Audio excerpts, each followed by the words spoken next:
Okay, we'll begin. My name is Fionnuala Walsh. I'm a lecturer in the School of History at University College Dublin, and it's a great privilege to chair this symposium. The symposium is titled Cumann, the Anglo-Irish Treaty and the Split, 1922. On February 5th, 1922, the Cumann Convention was held in Dublin to consider its response to the Anglo-Irish Treaty. The executive of the organisation had already rejected the treaty, as had all 6 women TDs. Cumann was the first major militant organisation to meet on the treaty and the first to publicly split. Out of that split came an anti-treaty Cumann, who were actively militant during the Civil War, and a pro-treaty women's organisation titled Saoirse, founded to support the Cumann Gaedheal government and the Irish Free State Army. This symposium considers the important discussions, debates, impacts and legacies of that split for political women and for women more broadly in the Free State. It's a reminder that, as many historians have pointed out recently, Civil War is not just pit brother against brother, but also very much involved women, and indeed that women were very involved in the initial response to the treaty and were greatly affected by the fallout of all that ensued afterwards. We have a panel of 4 absolutely cutting-edge, excellent historians here to discuss these issues with us today. Dr. Leeann Lane, Dr. Margaret Ward, Dr. Mary McAuliffe, and Professor Caitriona Beaumont. The symposium is organised by Dr. Mary McAuliffe from the UCD Centre for Gender and Feminism Sexualities in UCD. And it is organised with the support of the UCD Decade Centenaries funding, the Women's History Association of Ireland, and with Oireachtas TV Decade Centenaries programming. And we're very grateful today for the technical support of Mike Liffey from Real Smart Media. So our very first speaker is Dr. Leeann Lane from DCU. She's a lecturer in the School of History and Geography, and she is the author of Rosamund Jacob, Third Person Singular. She's going to speak to us today on I Care Not If I Take More of Your Time That You're Willing to Give, Mary MacSwiney and the Treaty Debates. Over to you, Leeann. So thank you, Fionnuala, and thank you very much to Mary for the invitation to speak. By her own admission, Mary MacSwiney was no longer a young woman when her brother Terence died in Brixton Jail on the 25th of October 1920. Yet it was from this period onwards that she began to assume a progressively more important role in Irish politics, tentatively at first, as many of the male politicians saw her only as a mourning sister, while others, such as De Valera, were circumspect about the merits of women in the political arena. A somewhat inflated report on her reception in America during the period of her 1920-1921 tour read, quote, Miss MacSwiney has risen during the few months she has been in America from comparative obscurity to one of the most widely known women in the country and has been accorded receptions in nearly 100 American cities that can be compared only with those given great world leaders, end quote. Taking De Valera's place in leading the band drive was at his special request, as MacSwiney reminded him in July 1921. Recalling the request, she stated that she, quote, obeyed as a soldier of Ireland, though only a woman. While in America, MacSwiney was elected unopposed to the second Dáil, one of 4 representatives, one of 4 Sinn Féin representatives for Cork City. On the 16th of August 1921, that first meeting of that Dáil was held in the Mansion House in Dawson Street. MacSwiney actually wasn't present. She was travelling back from America. But in that same week as the first meeting of the second Dáil was held, a collection of essays by Terence MacSwiney dedicated to the soldiers of freedom in every land was published by Talbot Press. Terence MacSwiney's death for his political principles informed his sister's response to the instructions given to the plenipotentiaries, the guarantees demanded, and the treaty that ensued.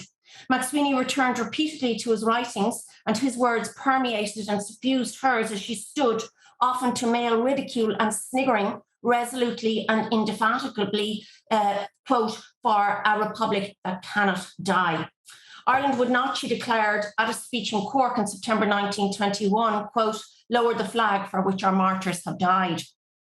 Rather than just dismiss Mary MacSwiney as one-dimensional in her opposition to the treaty and in her continued political intractability, it is necessary to understand why she was increasingly viewed as, in the words of Sean McConville, a termagant. The effects of the trauma MacSwiney suffered as witness to her brother's death can be gleaned from the rare outbursts of emotion she exhibited in the Dáil chamber during the treaty debates. Mary McSwiney stood up to speak on the treaty at 4:25 p.m. on the 21st of December 1921. Concluding at exactly 7 o'clock, McSwiney had spoken for, as the Irish Independent journalist Padraig de Burke noted, she had spoken for precisely the same length of time as the 5 plenipotentiaries had taken with their combined speeches. She was aware of the growing mood of frustration within the chamber, but she defied the irritation of her audience. "It is no use for you to look at your watches. Go out if you like," she said. "I care not and apologise not if I take more of your time than you are willing to give." There were those, of course, who praised her. Sean O'Kelly declared that her address, quote, "not only vindicates the far-flung movement for women's rights, but places Miss McSwiney in the highest ranks of the greatest orators of our race," end quote. Mary McSwiney watched as her brother died, as her brother starved to death over a 74-day period in 1920. Terence McSwiney was 5 feet 9.5 inches and he weighed 136 pounds on arrival in Brixton prison. In his coffin, a number of months later, his body appeared like that of a child of 12.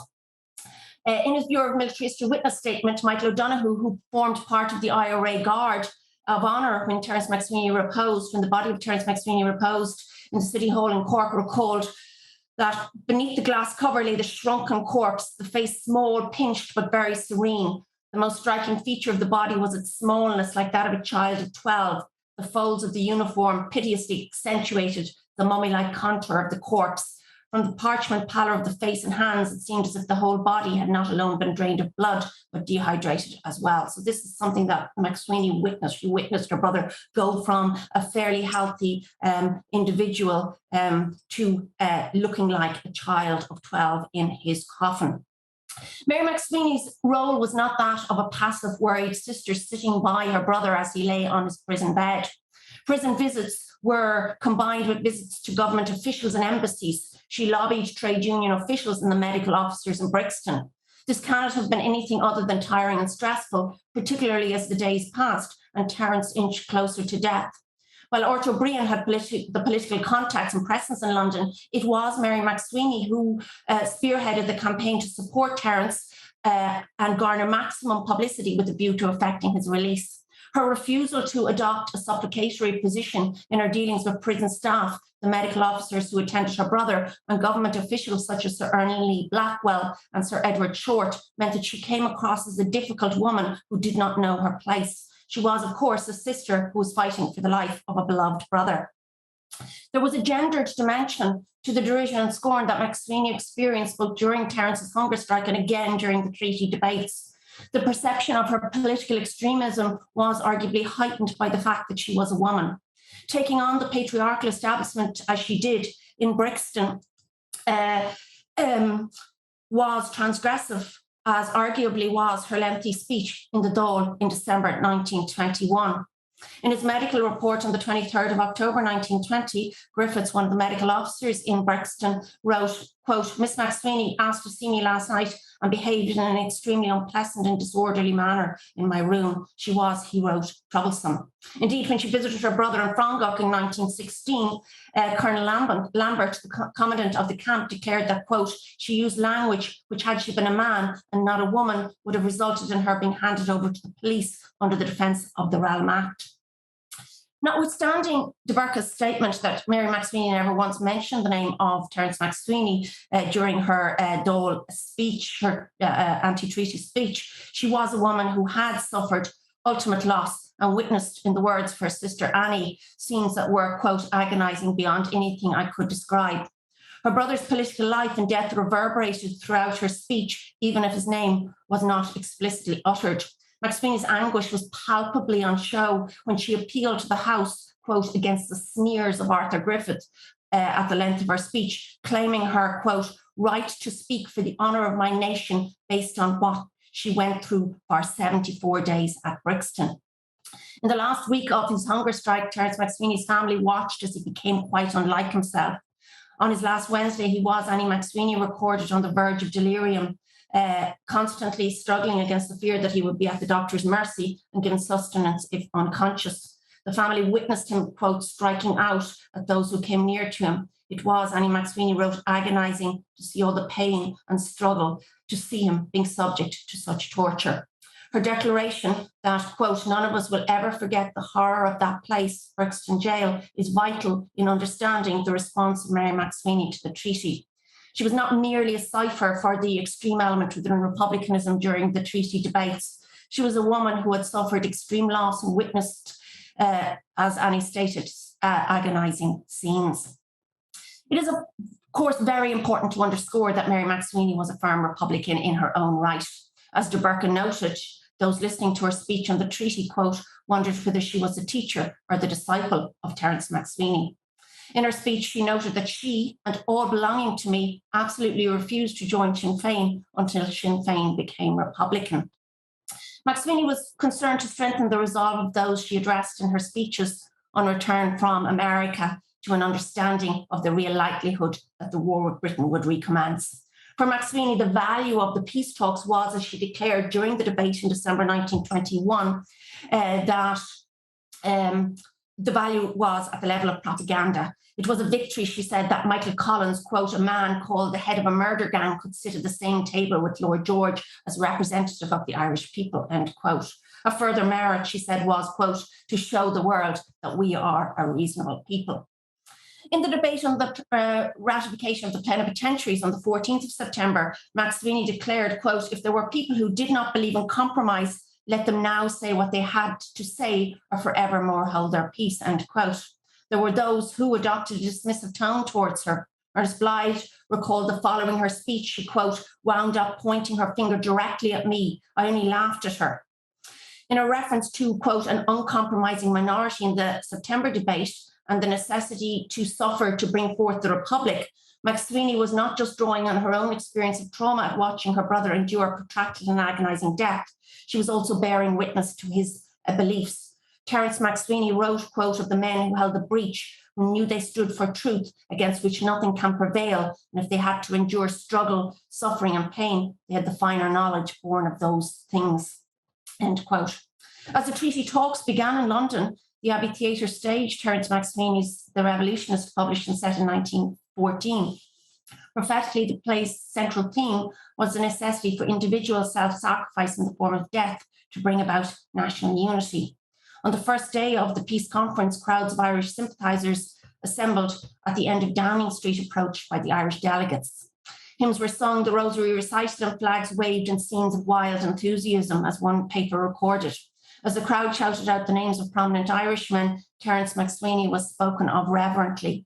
In letters, pages long, to De Valera MacSwiney, Mary MacSwiney betrayed her emotional response. Adopting a supplicatory tone, she requested, quote, that he would not be angry with her for writing to him in the way she has. She implored him for guarantees. Quote, don't you think it would be nice of you to show me you are magnanimous by sending me a line of assurance just for me that our envoys will not come back with any plan of Ireland inside the empire. She enclosed poems written by her brother and Principles of Freedom with marked passages which she implored De Valera to read. She recalled the, quote, agony of her family, this time 12 months. They had to, she wrote, quote, face and count the cost daily and hourly. There was time for searching analysis, time to explore every avenue of compromise, and having rejected them, time to pray that sacrifice might give strength to all others to endure to the end and give our cause final triumph. Her brother's agony would never, as MacSwiney wrote to De Valera, quote, have been endured to the end for anything less than absolute and entire separation. Elizabeth Brennan, secretary to Arthur O'Brien, underestimated Mary MacSwiney's strength of conviction. She wrote, I know that Mary MacSwiney spent several hours with him, O'Brien. I would imagine that he poisoned her mind against it, the treaty. No one poisoned MacSwiney's mind. Rather, it had narrowed itself around the trauma of her brother's hunger strike. She engaged in a type of repetition compulsion. Her need to repeat and find meaning in the tale of Brixton 1920 meant that her response to the treaty was predetermined. Following her brother's death, Mary MacSwiney sought to promote a political and moral culture in Ireland that validated and memorialised the self-sacrifice of her brother, her own suffering, and that of the wider MacSwiney family. The appropriate way to record and remember his traumatic death was the establishment of that for which he had died, a separate republic. In her speech during the debate on the treaty, MacSwiney stated that she spoke, quote, as a woman who realizes, as only a woman can, the evils of war and the suffering of war. There were, however, she wrote, evils worse than war. With, quote, every sense of deep responsibility, she declared, let us take war. Stating that, quote, women are the greatest sufferers of war, she continued, responding to Sean Milroy, quote, I would ask him if it were a democratic proposition to let the women of Ireland judge this, and I have no doubt what the issue would be. In her speech, MacSwiney offered herself to the other side of the House as one of the first and most deliberate and irreconcilable rebels. Those were her words. So she declared that she would be one of the first and most deliberate and irreconcilable rebels. Quote, if this country should be so false to itself to adopt the so-called treaty. They would have, she wrote, almost prophetically, the pleasure or the pain as it pleases them of imprisoning me. I have already, she declared at a later point in her speech on the treaty, told Michael Collins that I will be the first rebel he will have to arrest. Republicans were, she stated, quote, going to carry on this fight with the gloves off if this thing is passed, end quote. Now, Mary McSwiney, of course, was imprisoned 3 times during the Civil War. In November 1922 in Mountjoy, when she undertook a hunger strike, overnight in Kilmainham in February 1923, and again in April 1923 in Kilmainham, and she endured 2 very high-profile and grueling hunger strikes. Certainly in her Dáil speech against the treaty, speaking against the treaty, she sounded a note of fanaticism.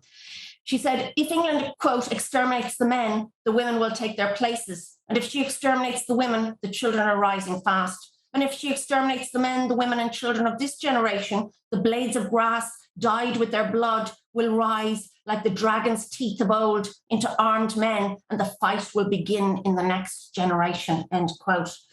So there was a note of fanaticism. But her speech also hinged on principle, and it's important to actually underscore that. She denounced those who argued that they would accept the treaty but would not take the oath. This, she argued, was, quote, cowardice, a defilement of, quote, the noble and spiritual ideal of the Republic. A person, she said, could not be at the same time faithful and unfaithful. Moreover, she was logical. She said that England would not allow any such prevarications. She exhorted deputies not to think they could, quote, get the better of that wizard trickster in Downing Street, Lloyd George, obviously. MacSwiney refused to accept that she was either, quote, a fool or willfully blind in not considering the very act of negotiation a compromise. Michael Collins, she declared to her that he was no compromiser. Having previously trusted the delegates, quote, too much, she moved in December to indict them for betrayal. Childers, she wrote aloud the propaganda victory that was implicit in bringing England to the negotiating table, quote, to be given away by the English press. She queried why Art O'Brien, quote, the representative of our government in London, was not consulted as to whether it was a bluff or not when Lord George threatened war. The issue of the will of the people was integral to MacSwiney's speech. Her constituents, she said, quote, knew what she stood for when she was elected. She had not changed, nor would she. Invoking her brother's writing, MacSwiney declared that, quote, it was not those who can inflict most, but those who can endure most will conquer. Appealing to the legitimacy of Republican marchers, she stated that Sean McKeown, who seconded, quote, the abominable document, were her brother, quote, I would rather he was with Kevin Barry. In her rejection of the treaty, MacSwiney echoed her brother's concept of working for, as he wrote, quote, a future that only other generations will enjoy, end quote. Denouncing the flippancy of Kevin O'Higgins, she stated, quote, I should like to be as young as Deputy O'Higgins is now to carry on the fight for posterity, end quote. On the 11th of September, Dr. Griffiths, one of the doctors in Brixton Jail, noted that Terence MacSwiney was, quote, very bitter and saying, Dr. Griffith noted that Terence MacSwiney was, quote, very bitter and says he is being as surely murdered by the government as if he were shot by bandits at the roadside, end quote. Mary MacSwiney's avowal of an uncompromising stance on the evils of the treaty negotiations and the document that emerged from them was indelibly formed by the experience of watching her brother die in hunger strike and the trauma that resulted from it. She witnessed an intimate act of self-sacrifice which bound her to a belief that her task was to continue her brother's fidelity to a separatist republic.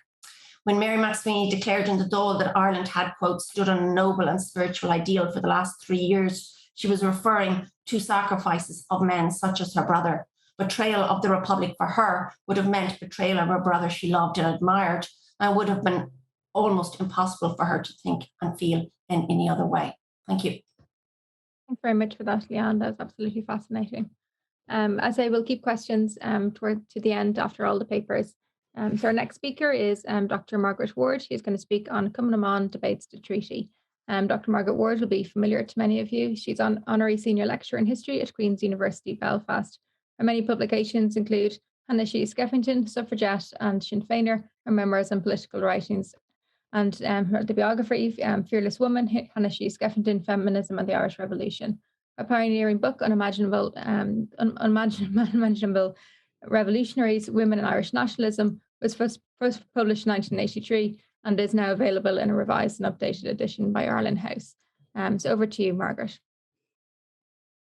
Thanks very much, Fionnuala. I must thank Mary McAuliffe for taking the initiative to organise this event, because it's a really key moment in the decade of centenaries, but not one that has been recognised as such in the official ceremonies and the official recognition of the events of this decade.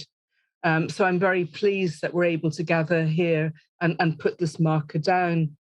So I'm talking specifically on the Cumann Convention, where the organisation splits. And I want to start with some comments on sources for this paper. Now, the main part of the convention proceedings were minuted, written in pencil, 14 pages, and that manuscript you can read online from the National Library. But it doesn't include Jenny Wise-Power's speech and some other speeches. And the minutes end with the vote 419 to 63 against the Wise-Power amendment, and it doesn't cover the second motion or the rest of the proceedings. Wise-Power sent her speech to the press, so I've included press reports from the Freeman's Journal, the Irish Independent, the Fermanagh Herald, etc. And while the press wasn't admitted at the start, the delegates agreed on a show of hands to allow them to enter, and they arrived just as Leslie Barry was about to speak. And then looking at memoirs of the period, it's very significant that Cumann members who wrote about this say very little on the actual convention. For example, Maura Comerford goes into detail about their activities during the treaty debate. She then later provides a vivid account of the fighting during the Civil War, but with regards to the convention, she simply gives the names of the women who left, saying that the organisation lost some very fine members. She doesn't even mention that she was the seconder for one of the motions. Lil Conlon from Cork, who wrote the first account of Cumann and who was fervently pro-treaty, concentrates on the internal Cork issues in the aftermath of the split, with Mary McSwiney's attempts to have pro-treaty members leave the organisation. Ethna Coyle, who was organising along the Donegal border, stated simply, "The treaty played havoc with some of the branches of Cumann. I had to scrap many of them and build up others." And I think looking at this absence, this silence, I think it indicates that it was painful to have this severing of ties with old comrades, and it was glossed over. I do have one account of the convention, and this comes from Elizabeth Corr, who was a Belfast Cumann member. Elizabeth had joined Cumann at the very beginning, had been one of the Belfast women who had gone to Coal Island at the start of the rising, discovering the rising was called off, had gone down to Dublin to warn the leadership. So she had been very active in the organisation. She'd also campaigned at the Longford by-election. She wasn't a delegate for some reason, but she was an observer, and she sat in the gallery, and she wrote an account called A Belfast Visitor's Impression. And it's significant that Northern delegates never give their names in public, and even in convention reports of Cumann, particularly the Belfast ones, are not minuted in terms of their names because of the dangers that they faced if they were identified. But according to Elizabeth Corr, men were not permitted into the convention, and she comments that it was a pity they were not there to witness the speeches, which she said were marvels of conciseness. Without any unnecessary words, forceful and direct, women stated their views briefly and sat down again. She said she'd been listening to speeches since 1915, but in her experience, no one amongst the best of them could approach Mary MacSwiney. Her reasoning was masterly, her sentences clear and concise. Never once did she introduce the personal note, which is a very interesting contrast to what we've just heard from Leeann. Presumably, by the time the treaty debates were over, Mary MacSwiney had made that position clear, but now, during the convention of Cumann, she was focused very much on the ideological reasons. So to recap very briefly on the context for the convention, on the 6th of January 1922, Dáil Éireann, by 64 votes to 57, had ratified the treaty, and the 6 female members of the Dáil, who were all members of Cumann, had voted against.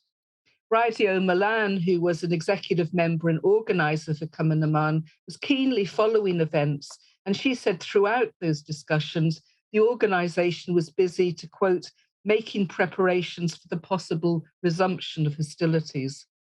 And not long afterwards, the executive members of Cumann, by a majority of 24 votes to 2, voted in favour of the resolution to, quote, reaffirming its allegiance to the Republic of Ireland and refusing to recognise the Articles of Agreement signed in London on 6th of December 1921. The 2 members voting against were Jenny Wise-Power, a founder of the organisation and its first president, and Alice Mullen from the border town of Monaghan, who'd been an organiser since 1917 and an executive member since 1920. So to ratify this decision of the executive, a members' convention was called for the 5th of February. It's been said that the North wasn't a feature of the debate, but the evidence is that Northern members did their best to have their concerns included. So the night before, on Saturday, the 4th of February, delegates from the 6 counties of Ulster, who are now very unwillingly part of the new state of Northern Ireland, held a separate meeting to draw up a 6-county policy to be put to the meeting the next day. Partition was an issue of concern to the members, and some of them would refer to the North during the debate. The truce and hostilities didn't apply in the 6 counties, and there were 3 prisoners in Derry jail due to be executed on the 9th of February. So the convention met at 11 a.m. on the Sunday, and there were 600 members of Cumann, including representatives from overseas branches, and they met in the Mansion House in Dublin. Each branch was allowed 2 delegates, but a rail strike prevented some Cork and Kerry members from attending, and Little Conlon from Cork might have been one of those who wasn't able to make the meeting. Also, some pro-treaty branches decided not to attend, feeling it was going to be a fait accompli. There were only 2 motions on the agenda. One was the executive motion that I've already read out, and the other, proposed by Margaret Pearse, the mother of Patrick and Willie, was intended to alter the policy of the organisation to support at the forthcoming elections to, quote, only those candidates who stand true to the existing republic proclaimed in Easter week 1916 and established as a functioning government in 1918, and that no branch of Cumann can give any help to a candidate standing for the Free State. The proceedings were presided over by Countess Markievicz in her role as president of the organisation. She stressed in her presidential role she could not make a political speech, but she asked delegates, quote, to give the question careful thought and ask God to give you level heads here today. So Mary MacSwiney then proposed the first motion. She argued the Republic has shown it is able to govern the Irish people and the army, and now we're asked to turn that Republic down for Dominion Home Rule with an oath of fidelity to King George V. The question is one of principle. It is for us Cumann to maintain the Republic. In 700 years of our struggle against England, we have never acknowledged that we are British citizens.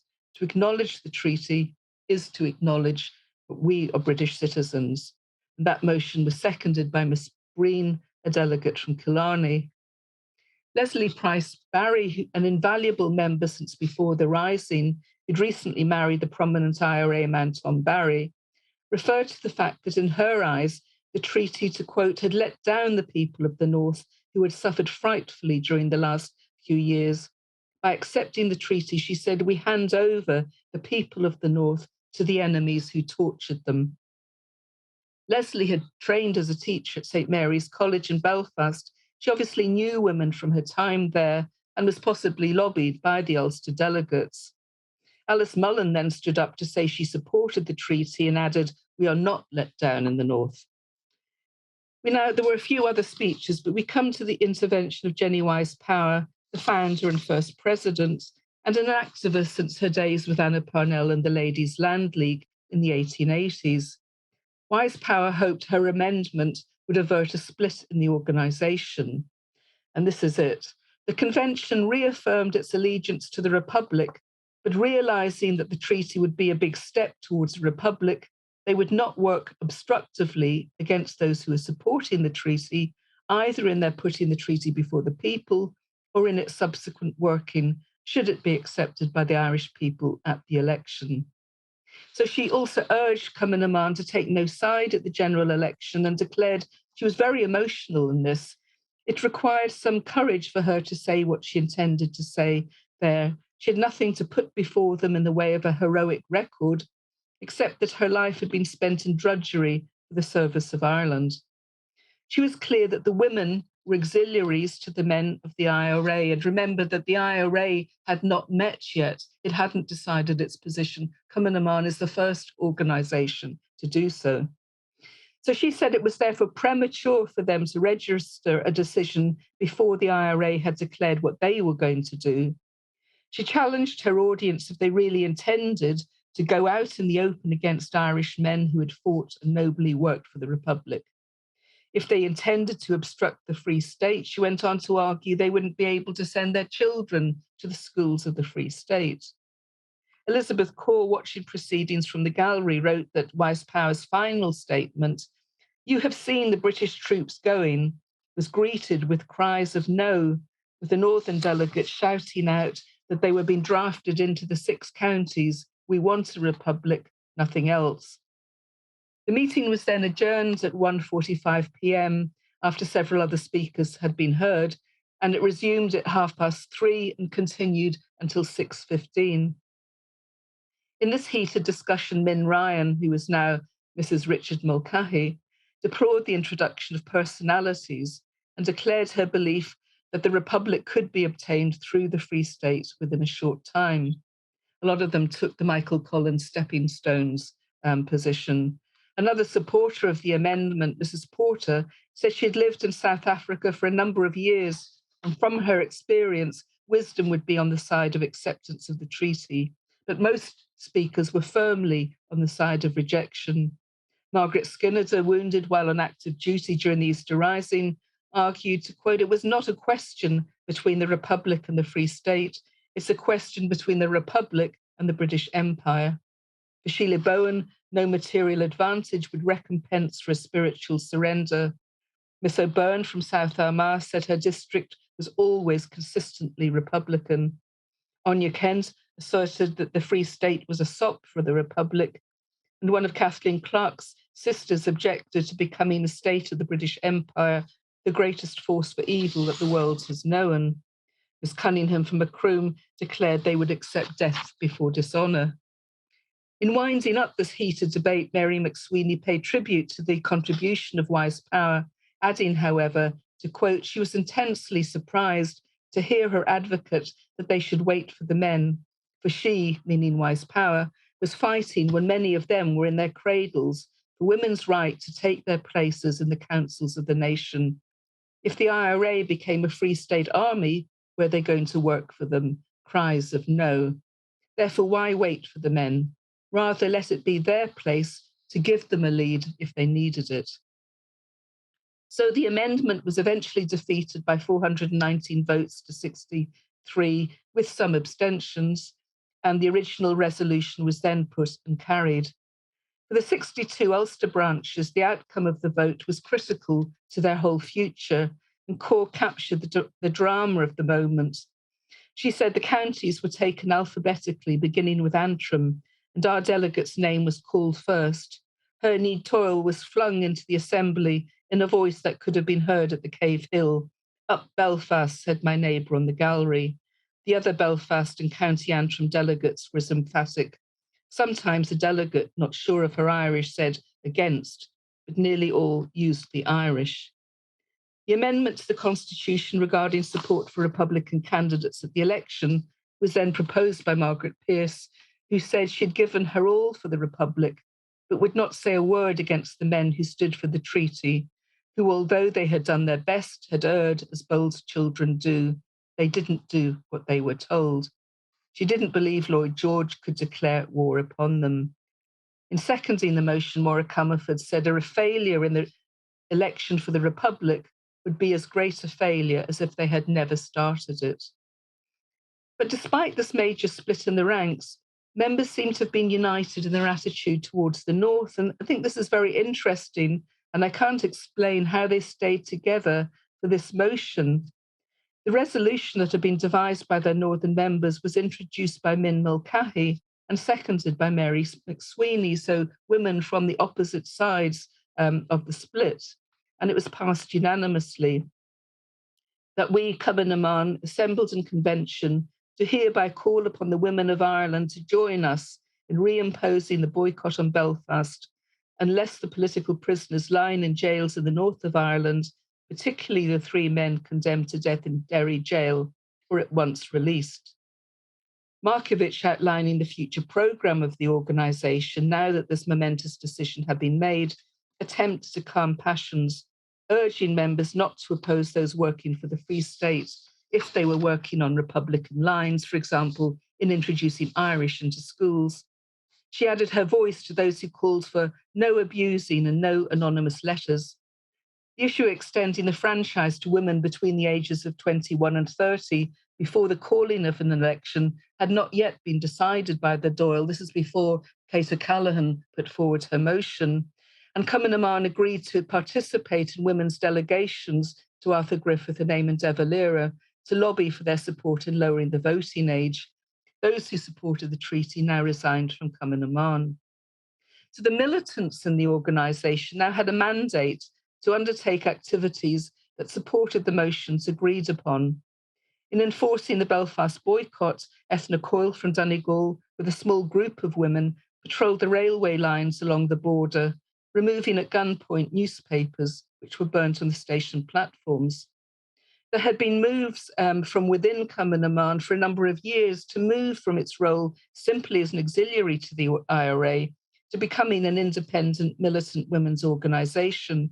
And to some extent, this seems to have happened for a period with the removal of some members of the old guard. Those who'd been vocal in the convention debate, particularly Leslie Barry, Maura Comerford, Margaret Skinner, Sheila Bowen, would soon be to the forefront in what John Borgonovo has described as combat support roles, which were very different to the more traditionally gendered roles of safe provision of houses and first aid. And that's the end of the convention and the organisation split. Very much, Margaret. That was really interesting. So much there to that. Our next speaker is Dr. Mary McAuliffe, who is the organiser of today's event. And she's going to be speaking on Sister Against Sister, Cumann and Communist Saoirse, 1922 to 1923. Dr. Mary McAuliffe is historian and director of the Gender Studies programme at University College Dublin. She recently published a biography of the Scottish-born Irish revolutionary and feminist Margaret Skinner at UCD Press in 2020. And she's co-editor of the book Legacies of the Magdalen Laundries, Commemoration, Gender and the Post-Colonial Carceral State, published by Manchester University Press, which she co-edited with Miriam Houghton and Emily Pine, a really important book. She's also co-editor of Sexual Politics in Modern Ireland, and she's writing on Kilkenny and the Irish Revolution for the Four Courts Press series on that period. She's also co-editor of SAIR, the Journal of the Irish Labour History Society, and she's also a long-standing committee member of the Women's History Association and a former president. And somewhere finding time between all of that to be pursuing research on gendered and sexual violence during the Irish War of Independence and the Civil War. So over to you, Mary. Thank you all for attending. And it came to me when I realized, when I thought about the upcoming centenaries this year in January, that there seemed to be no plans to commemorate or think about or reflect on the Cumann Convention and the split within Cumann, which I thought was a very much a missed opportunity, because Cumann is the single biggest female organisation, as Margaret so really wonderfully outlined. They were beginning to become much more militant in this period. And the split that happens within Cumann has real impact on the Civil War. So it occurred to me that here was another example of women's history perhaps being overlooked, or not perhaps, actually being overlooked. And that, again, those women, those female historians, had to do something about it. And I'm very delighted that the three speakers I approached, Leeann, Margaret, and Caitriona, agreed almost immediately to participate in this, and Fionnuala to chair. And I had a little bit of money in order for this to be recorded, because I feel it is something, this split in Cumann, that needs a permanent record. So all of these speeches will now be hosted on the History Hub website and will also be broadcast on Oireachtas TV. And from what my knowledge of Oireachtas TV, they broadcast these things over and over again. So you'll probably see myself and Leeann and Margaret and Caitriona at 4 a.m. in the morning, some morning, if you're up and not if you're sleepless, and you can hear this again.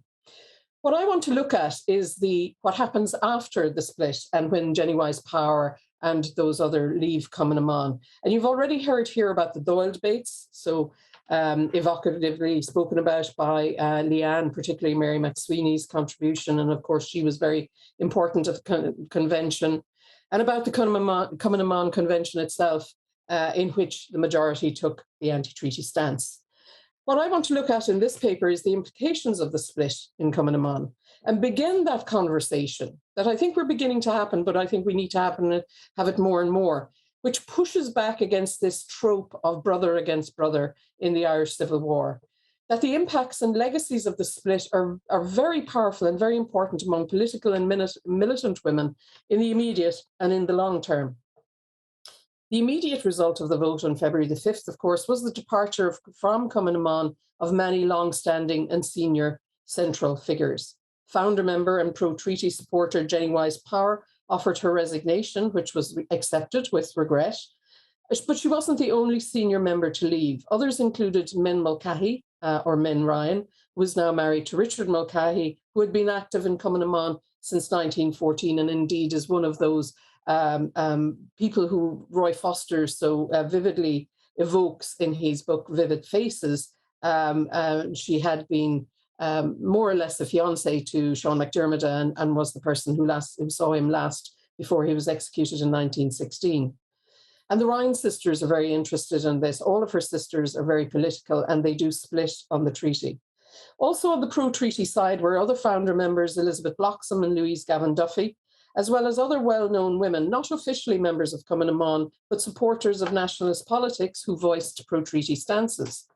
These include Alice Stopford Green and Mary Spring Rice of Hoth gun running fame. Stopford Green, a historian and longtime supporter of Irish nationalism, lived in St. Stephen's Green, Dublin. And from her home, she and Maura Comerford, who was anti-treaty, but was her private secretary during the War of Independence and a Cumann activist, organised and distributed Republican propaganda, and according to Comerford's memoirs, they also hid arms in the house during the War of Independence. In fact, in the memoirs, there's a very harrowing description of one raid on the house in March 1921, which occurred sometime after the murder of the Lord Mayor of Limerick, Michael O'Callaghan, of course married to Kate O'Callaghan, one of the anti-treaty TDs in the Dáil. Comerford describes it. She says, as the military pushed in, I was pushed back against the wall. He, the auxiliary, forced his revolver into my mouth, and my mouth was full of steel. Comerford, of course, was anti-treaty. This split between the two women who worked and collaborated together throughout the War of Independence, starkly illustrates the sister split among organised, militant and activist women. Comerford would carry dispatches between the anti-treaty forces in the Four Courts and the IRA's Dublin Brigade, and later act as a courier to Republican units in the various parts of the country. She was arrested in January 1923 and imprisoned in Mountjoy, where she went on hunger strike. After her transfer to the North Dublin Union, and she escaped on the 9th of May 1923, but was rearrested a short time later on June 1st, where she again went on hunger strike. She was released from Kilmainham sometime later on a stretcher because of her experiences and deprivation during the hunger strike. On the other hand, Stopford Green supported the treaty, joined Cumann na Saoirse, campaigned for a pro-treaty vote in the June election, and became a member of the Irish Free State Senate. Here in one space, in one home, in one house, we see the impact of the serious split among Republican women. As Maria Comerford later recalled in her memoir, Cumann lost some very fine women, foundation members, others executive members who had helped guide them through the war years. All had proved themselves. And there seems very real sorrow in this statement from Comerford on the split. And you see that as well in the speeches in the at the convention itself. While the records indicate that there were one or two boos, mostly there was sorrow that these women were now divided amongst themselves.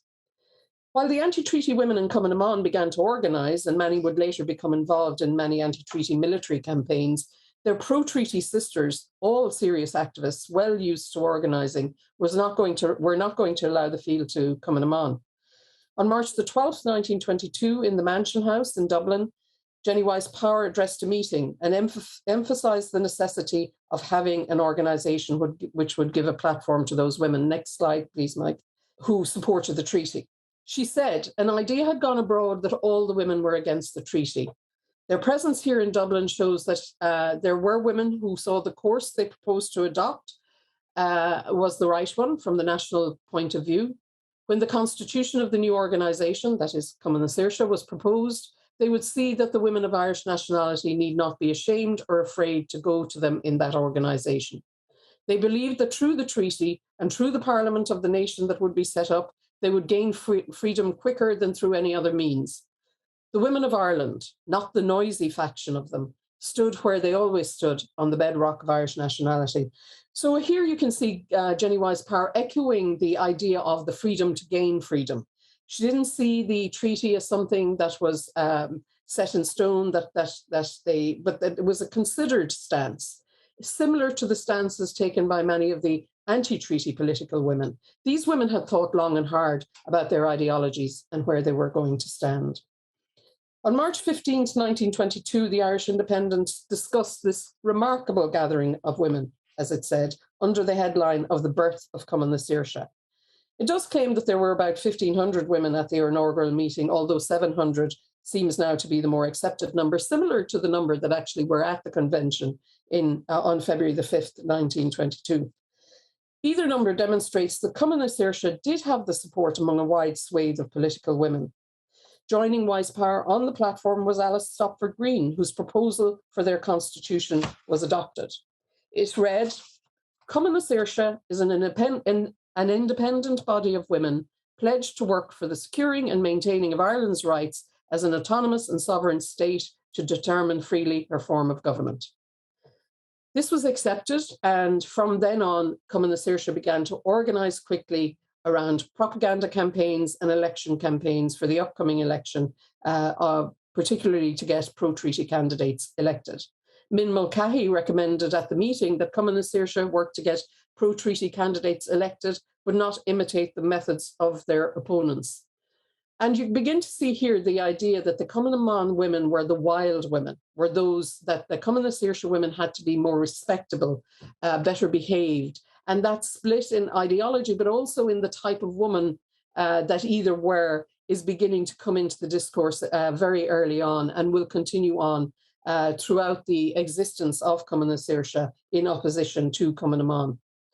While Cumann na Saoirse never developed into the huge organisation that Cumann had been at the height of its strength, branches began to appear in many parts of the country, in Dublin, in Kilkenny, Waterford, Wexford, Bray, Sligo, while there were many individuals around the country supportive of its work as well.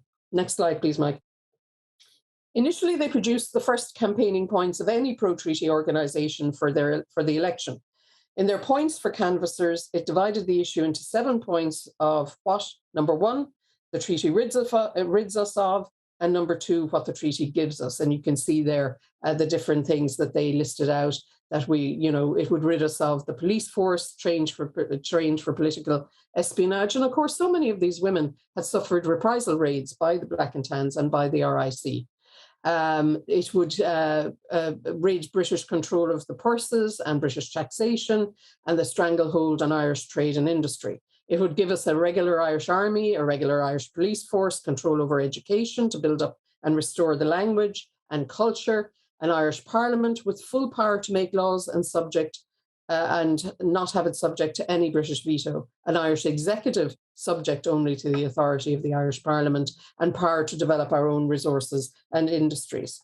And again, it's hard to tell in many ways how important Cumann na Saoirse propaganda was to the 1922 election campaign. Interestingly, in the attempt to get the women's vote reduced to 21 and get full suffrage before it was introduced later in the year, in time for the June election, Wise Power and a number of the Cumann na Saoirse women did not participate in that campaign, not because they didn't agree with that, but because they agreed with the idea that having younger women vote was a dangerous thing, in that many of them would be anti-treaty.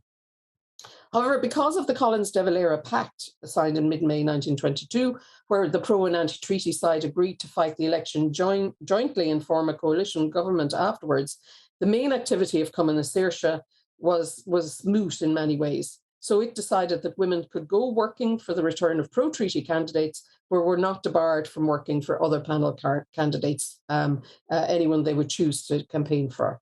In the end, 58 pro-treaty Sinn Féin candidates were returned, as opposed to 36 anti-treatyites. The remaining 34 seats were filled with pro-treaty candidates from the other parties. This was a success for the pro-treaty side, but also deepened the split in Sinn Féin, in Cumann na Saoirse, and in the IRA. During the election itself, invective and insults were hurled between the women. Cumann na regarded the Cumann na Saoirse members as women of low character, and the Cumann na Saoirse saw the Cumann na anti-treatyites as wild women. But as the country descended into civil war, the split between the women becomes more and more evident and bitter.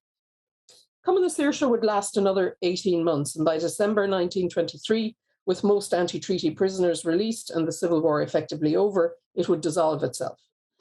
During the civil war, women were to play different but important roles on both sides. Many on the Cumann na side returned to their activities as allies of the anti-treaty IRA. They ran the safe houses and protected arms dumps. They collected intelligence, transported arms. They also become much more militant. And as Margaret pointed out, Ethna Coyle and many of the others using armed raids to hold up the mail on the railway lines and enforce the Belfast boycott. And you can see this anxiety about gun women in the newspapers throughout the Civil War period. Cumann na Saoirse took the side of the national government and the National Army. This war, often written as a tragic conflict between male comrades who had fought together, was also a war between women who had also fought together during the War of Independence. So important was Cumann na to the anti-treaty side that the Free State authorities arrested and imprisoned over 600 of them during the course of the war. Cumann na Saoirse, while not active in the field, was as important to the pro-treaty side. There is, as Cal McCarthy notes, evidence of a sustained civil war campaign by the organisation. They continued their propaganda campaign, often directing it in response to Cumann na anti-treaty propaganda. They were much in evidence at funerals of pro-treaty politicians. Next slide, please, Mike. As Cumann na were at funerals such as that of Cathal Brugha. Unfortunately, I couldn't find any images of Cumann na Saoirse at Michael Collins and Arthur Griffith, but they are described as such. And here are the Cumann na women, the anti-treaty women, guarding the body of Cathal Brugha. His widow had insisted that no men stand over his body because she couldn't be sure that they weren't pro-treaty. She could only trust the Republican women. During the course of the war, the Cumann na Saoirse also engaged in fundraising for the National Army. They organised céilís, carnivals, Parties ran appeals for subscriptions for all the brave men who, as they said, had gone into battle and have sustained their injuries in order that the rights and liberties of the unarmed people of Ireland might be secured and safeguarded. Many members in the Cumann Mon during the War of Independence had also provided that same type of sustenance to the IRA and would continue to do so during the Civil War. This meant that Cumann Saoirse members looked on with horror and distaste on the wild women of Cumann Mon and were determined to stop them supporting the anti-treaty IRA. So as well as providing intelligence gathering services, the Cumann Saoirse women collaborated with the National Army in attempting to control the activities of anti-treaty women. This was a very bitter aspect of the Civil War for women generally. Women who had been together during the War of Independence were now policing and threatening each other. The IRA and its Cumann Mon allies watched the Cumann Saoirse women with great suspicion. It was thought that Cumann Saoirse women were passing information on the IRA to the National Army via a network of call houses, a series of homes and houses where information on IRA activity and personnel, that is the irregular IRA, was collected from callers.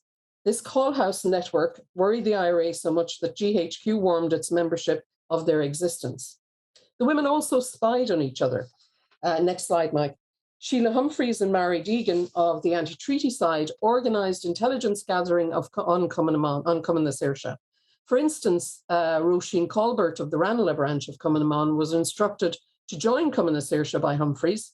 Although Colbert's anti-treaty activities did get her arrested later in January 1923 and she was imprisoned, she did provide some intelligence on Cumann Saoirse. Christine Byrne of the Inini branch of Cumann Mon in Dublin also joined Cumann Saoirse for intelligence work, as did Marjorie Mooney of the Ballandine branch of Cumann Mon on the instruction of Humphreys. Margaret Walsh, also of the Inini branch, joined a meeting of the pro-treaty Cumann Saoirse group, as she says in her pension application, to collect information, which she then passed on to the Director of Intelligence of the anti-treaty Cumann Mon, Maura Deegan. On the other hand, Nellie Kavanagh of the Moon branch of Cumann Mon in County Carlow states that she joined Cumann Saoirse and helped prevent ambush attempts on National Army officers by the irregulars. This was part of the bitter propaganda campaign against Cumann Saoirse.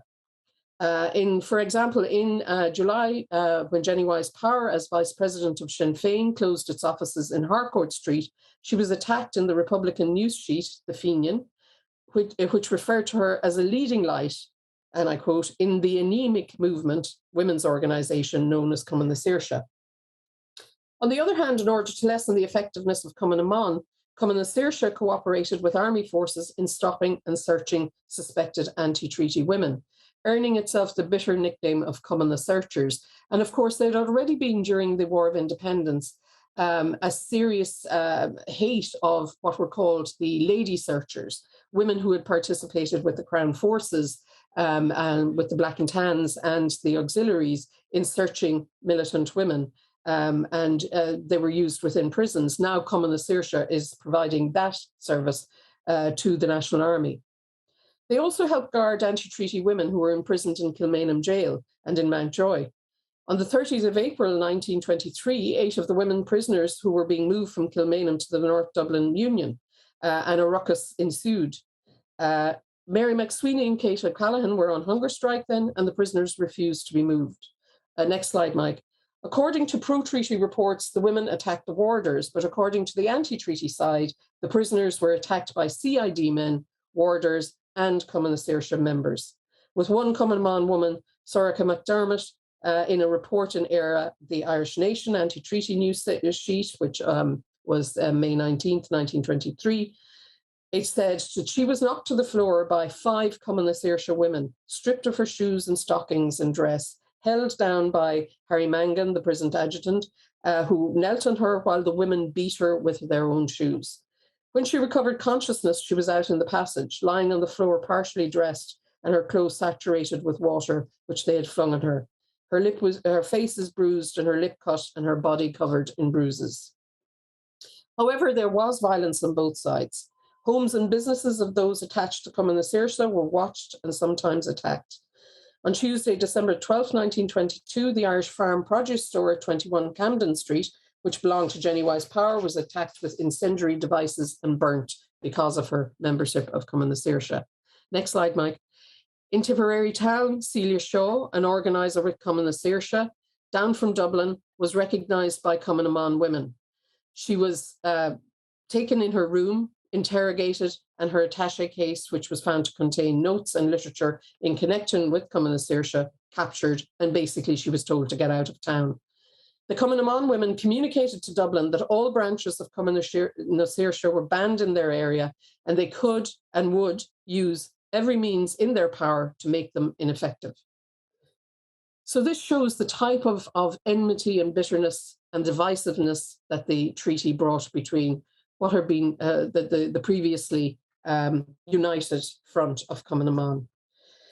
The Civil War ended in May 1923, and although many male and female anti-treaty prisoners were not released until later that year, Cumann na Mon were on the losing side, and many of the political women in Cumann na Saoirse were in the ascendant politically, with three of them, Jenny Wise Power, Alice Stopford Green, and Eileen Costello, appointed to the Free State Senate.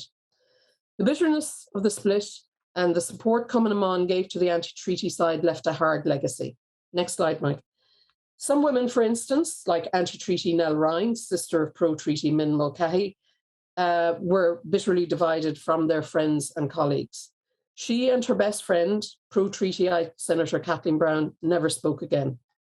They had been arrested together in Wexford during 1916 and imprisoned in Waterford Jail and then in Richmond Barracks in Kilmainham, and indeed had fought the War of Independence together as activists in Wexford. Now they would never speak again. During the Civil War, they'd each threatened to have the other burnt out. As the letter in Browne's archive states, we were saved from being burnt out only by the military guard of the National Army on their land, and threats from the officers to burn Miss Ryan's place in Tomcool to the ground if mine was meddled in by the irregulars. The Ryan sisters themselves, who split on the treaty, with Min watching her sister Nell go through a near-death hunger strike experience in Kilmainham, only kept the family together by always ensuring that no politics were discussed at family gatherings, as many of their descendants have actually confirmed. Many families' relationships and former comrades had similar stories. The attempts by Cumann na Saoirse to platform the rational, political, pro-treaty ideology of Irish women against what it called the noisy faction of wild women had limited success. Discourses which developed on organised women saw them either as brave, good women and girls who gave us so much help in our dark, trying days, but now have completely lost their minds, as said Bat O'Connor, or as unlovely, destructive-minded begetters of violence and furies, as said by P.S. O'Hegarty. Pro-treaty newspapers and propaganda from the National Army and the Free State government also contained anxieties about these harpies, these diehards, these Amazons, these gun girls, images the pro-treaty women had wished to avoid, but which they were largely unsuccessful in achieving. However, common enemies and common causes would paper over some of the Civil War enmities in the coming years. For example, Kathleen Clark, who was anti-treaty, joined pro-treaty women, Wise Power, Costello and Browne in the Irish Free State Senate, where all four worked together in trying to combat the flurry of misogynistic anti-women legislation which proliferated in those first 2 decades of the Irish Free State. And as the bitterness of war faded, the pro-treaty women often collaborated with former anti-treaty Cumann na Mon women against the extreme conservatism and anti-women equality ideologies of their political masters, Cumann na Gaedheal and the Fianna Fáil in the Irish Free State. The adage of the enemy of my enemy is my friend, helping to heal some wounds. However, the legacy of the split is vital to acknowledge in our remembering of the Irish Civil War. And we have to really remember going forward and in writing the Civil War, that this was not only brother against brother, but also, unfortunately, sister against sister. Thank you. Thanks so much for that, Mary. Really quite moving on the divisions that developed between sisters and all these former friends. Our last speaker is Professor Caitriona Beaumont. Professor Caitriona Beaumont is Professor of Social History and Director of Research at the School of Law and Social Sciences at London South Bank University in the United Kingdom. She's a council member and trustee of the Royal Historical Society and she sits on the editorial boards of 20th century British history and contemporary British history. Her research focuses on the history of female activism and women's movements in the 19th and 20th century Ireland and Britain. Her book, Housewives and Citizens, Domesticity and Women's Movement in England, 1928 to 1964, was published by Manchester University Press in 2013. And she's published numerous articles and chapters looking at networks, the suffrage movement and its aftermath in Ireland and in Britain. She's currently working on a history of intergenerational female activism in England from the 1960s to the 1980s. And today she's speaking to us on Cumann, the Anglo-Irish Treaty, and women's contribution to the new Irish state, my grandmother's story. So over to you, Caitriona. Thanks very much, right. And thanks very much, Mary, for the invitation to come today. It's great to hear it's been recorded, although having said that people might be watching this at 4 a.m, I'm going to have to go in nice, gentle tones, I think, not to give anyone a shock at that time of night. So, members of Cumann who rejected the 1921 Anglo-Irish Treaty and supported the anti-treaty side in the Irish Civil War could not, as Louise Ryan has argued, be easily incorporated into the construction of Irish femininity in the new Irish state. In contrast to the idealised image of Irish womanhood, the gentle, caring and devoted wife and mother that came to dominate representations of Irish female identity post-1922, militant Republican women were characterised, to quote the words of P.S. O'Hegarty, who Mary just mentioned a moment ago, they were characterised as harpies and women ill-suited for rational political discourse. Louise Ryan convincingly suggests portraying them as furies, diehards, and dangerous, hysterical women was a useful way for politicians, the Catholic hierarchy, and the press to highlight all that was violent and irregular about the Republican movement in the wake of the Civil War. In this paper, I want to shift attention away from this negative portrayal of Cumann members who voted against the 1921 treaty. Instead, I want to consider the ways in which women who rejected the treaty and refused to recognise the new Irish Free State went on to contribute to civic society in innovative and constructive ways. By taking the example of my own grandmother, Maureen Beaumont McAuliffe, I want to shine a light on the lesser-known, lifelong activism of women who were members of Cumann in the first 2 decades of the 20th century. These are women whose names aren't mentioned in the history books, who aren't featured in TV documentaries, so aren't familiar to students of history or the general public. Nevertheless, many of these women managed to put their antipathy to the treaty and the Irish Free State to one side, and as I argue here, made a positive contribution to Irish society, and in particular to women's lives, in the decades following the split. So taking my paternal grandmother, Maureen, as a case study, I think it's time to introduce her to you. These 3 photos nicely encapsulate her life. The first is an image of her in her Cumann uniform when she would have been in her early to mid-20s, perched on a bike with a fishing rod and a rifle. And I'm very grateful to my Aunt Helen and my cousin Eamon O'Kissoin for sharing this photo with me, and to Eamon for overseeing the entry for Maureen in the Dictionary of Irish Biography, which is available online. Unfortunately, we don't know much about the circumstances in which this photo was taken or the date, which is frustrating, as I'd love to know more about when and where and how it came about. The second image is a passport photo from 1954 when Maureen was age 60. And in her passport, she listed her occupation as a housewife, which perhaps isn't surprising for the time, but is interesting in light of all the other activities that she was involved in. And the final photo is a picture of her with me in the back garden of our home in Sandymount in Dublin. I'm the little one. And this was taken in the summer before she died 50 years ago, and she died on the 19th of January, 50 years ago.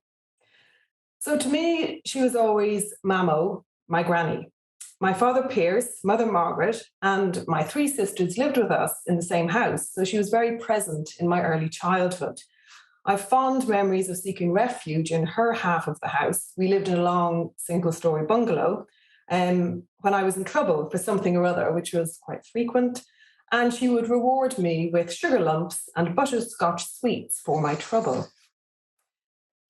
Maureen was born in Glenarm, County Antrim in 1894 and was the niece of Owen McNeill, founder of the Gaelic League and the Irish Volunteers. Owen was also professor of early Irish history here at UCD, and in 1922 he presided over the treaty debates in the Dáil as speaker. In this role he couldn't vote, but he was avowedly pro-treaty, and this fact sadly led to a falling out with his sister Annie McGavock, Maureen's mother. Maureen was educated at Dominican College, Eccles Street in Dublin, and then enrolled on the BA Languages degree at UCD. She was awarded her BA in 1915, followed by an MA in German in 1916. In 1917, she graduated from UCD with a higher diploma in education. In the same year, with Louise Gavin Duffy, a Cumann na MBan executive member who in 1922 voted for the treaty and joined Cumann na Saoirse, Maureen became a founding member of staff of Scoilbhríde, the Irish language secondary school for girls. In her witness statement to the Bureau of Military History, submitted in May 1950, Maureen recalled that in 1915 she stored 2 violin cases containing ammunition and revolvers in her room at Dominican Hall at the request of Godfrey J.J. Ginger O'Donnell for the Irish Volunteers, and that was subsequently picked up for the Easter Rising. She was in Belfast for the university Easter holidays in 1916 and so played no part in the Rising. And following the Rising and her return to Dublin, she joined Cumann na MBan and supported its work to raise funds for prisoners, dependents, and spent time visiting prisoners. In her statement to the Military Bureau, she recalled the bad flu of 1918 raging in Dublin and her involvement in Cumann na MBan's voluntary nurses scheme. Here, Cumann na MBan members who were trained in first aid offered their services to the general public while doctors and nurses were busy dealing with the pandemic. She also documented what she referred to as her usual Cumann na MBan activities of drilling, first aid training, and home nursing, which continued throughout 1919 and 1920. In 1920, she was appointed to the executive of Cumann na MBan and worked as an organiser in northern counties, including Antrim and Tyrone. And on the slide here, you can see from her 1921 pocketbook, she lists what I'm assuming are some of the meetings that she was attending on the one side of the notebook there. And on the other side, you can see what, again, I assume was the agenda for these meetings, which set out, you can see there, if you're able to see it, as policy and purpose of Cumann na MBan, the election of officers. It lists activities such as first aid and field dressing and safe houses. And then also suggests the special points that Cumann na MBan members needed to abide by a code of discipline, punctuality, silence, and courage. When Cumann na MBan convened the 5th of February 1922 convention to debate the treaty, Maureen, in her speech to the convention, and you can see this is the nice document that Margaret referred to in her paper, which you can access online, it's digitised by the National Library. So Maureen spoke at this as a member of the executive, and in her speech, she argued that if we accept the treaty, we will never get a republic. Here she highlighted the right of women to have their say in the debate, but interestingly felt the need to point out that she was not an enthusiast about women's rights. This statement is illustrative of the long history of friction between feminism and nationalism within Irish women's activism. Women in Cumann na MBan and in the suffrage movement often felt they had to choose which to prioritise, a dilemma which has been well documented by academics, including Margaret Ward and Louise Ryan. So following the Cumann na MBan split, Maureen remained in the anti-treaty Cumann na MBan. I haven't been able to find any information about Maureen's life during the Civil War or any evidence that she was actively involved. I hope to be able to find out more now that my interest is piqued, and I'd love to do more research on her. But for now, we know that she married my grandfather, Sean Beaumont, founder of Antheranach, in 1923. And they went on to have 3 children, Moira in 1925, Helen in 1927, and my dad, Pierce, in 1933.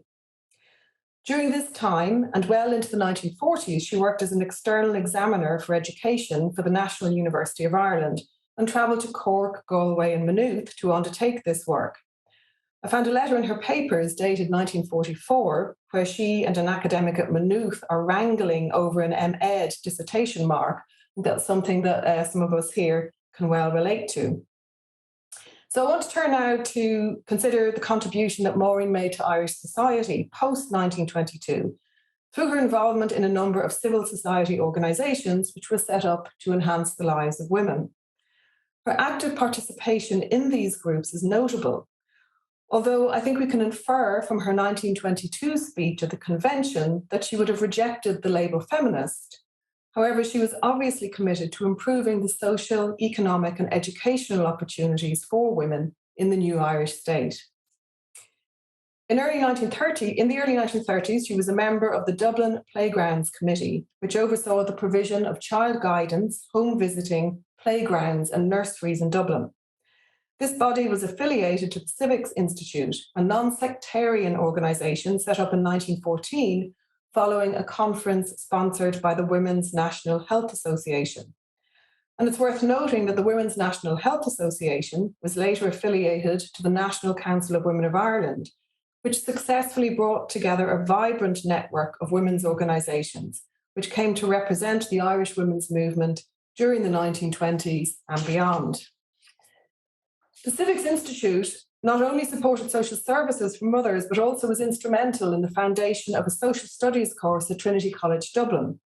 However, its activities with regards to social activism in Dublin were soon curtailed by Archbishop McQuaid, who insisted that only Catholic groups could provide such services to women. During the 1950s, Maureen was involved in two key national women's organisations, the National University Women Graduates Association and the Irish Country Women's Association. It may well be that she was involved in both groups at an earlier date, but for now I can only evidence her involvement in the 1950s.